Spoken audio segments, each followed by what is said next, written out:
Radi by ste si otvorili Reus centrum? Budete potrebovať priestory. Buď si platíte nájomné ako baterkáren v plnej sume, alebo sa dohodnete s vašim mestom a získate ich vyhodnenie.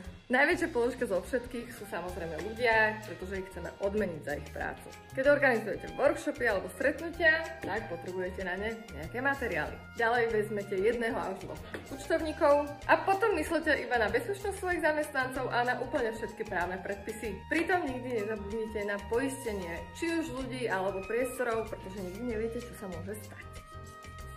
Samozrejme, že v dnešnej dobe modernej potrebujete telefóny aj internety a samozrejme, že nezabudnite na čo?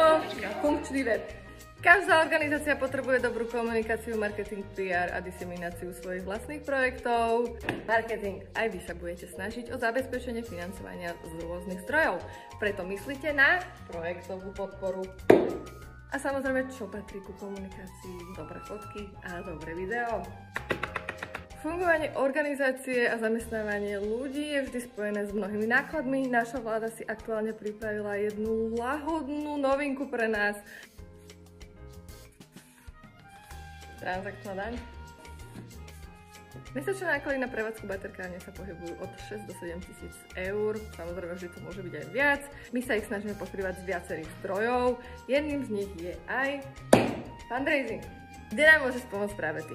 Pre baterkáren Trnava Simona Hlavačová.